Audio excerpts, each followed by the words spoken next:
हाथी और दर्जी की कहानी। एक गांव में एक दर्जी रहता था।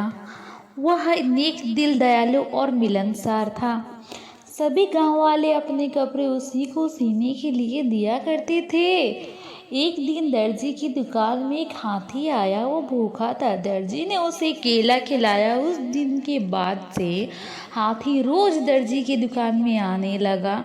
दयालु दर्जी उसे रोज केला खिलाता। बदले में हाथी कई बार उसे अपनी पीठ पर बैठाकर सैर पर ले जाया करता था। दोनों की घनिष्ठता देखकर गांव वाले भी हैरान थे। एक दिन दर्जी को किसी काम से बाहर जाना पड़ा। उसने अपने बेटे को दुकान पर बिठा दिया। जाते जाते वह उसे केला देते हुए कहा कि हाथी आए तो उसे खिला जरूर देना। दर्जी का बेटा बड़ा शरारती था। दर्जी के जाते ही उसने केला खुद खा लिया। जब हाथी आया तो उसे शैतानी दिमाग में एक शरारत सूझी। उसने एक सुई ली और उसे अपने पीछे छुपाकर हाथी के पास गया।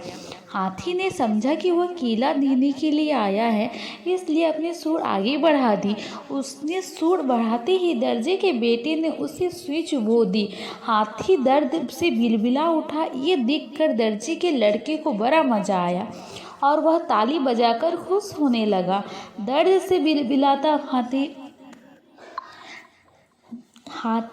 हाथी गांव की नदी की ओर भागा। वहां जाकर उसने अपनी सूंड पानी में डाल दी। कुछ देर नदी के शीतल जल में रहकर उसे राहत महसूस हुई। उसे दर्जी के लड़के पर बड़ा गुस्सा आ रहा था। उसने उससे सबक सिखाने की ठानी और अपनी सूंड में कीचड़ भरकर दर्जी की दुकान की तरफ बढ़ा। दर्जी के लड़के ने जब फिर से हाथी को आता देखा तो सुई लेकर बाहर आ गया।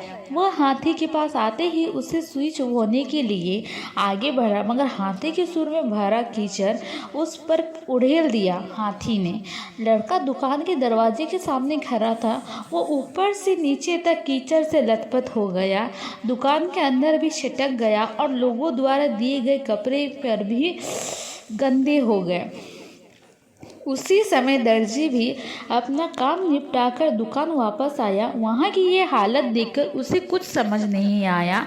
उसने अपने बेटे से पूछा तो बेटे ने सारी बात बता दी।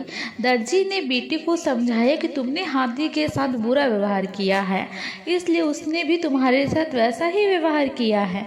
जैसा व्यवहार करोगे वैसा ही पाओगे। आज के बाद किसी के साथ बुरा व्यवहार मत करना। फिर दर्जी ने हाथी के पास जाकर उसकी पीठ सहलाई, उसे केला खिलाया। हाथी खुश हो गया।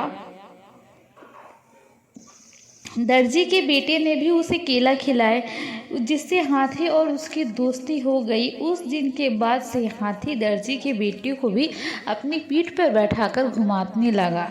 अब दर्जी के बेटे ने शरारत छोड़ दी और सबसे अच्छा व्यवहार करने लगा। सीख, इसका मोरल यह है, जैसा करोगे वैसा भरोगे। जैसा व्यवहार दूसरे से चाहते हो वैसा व्यवहार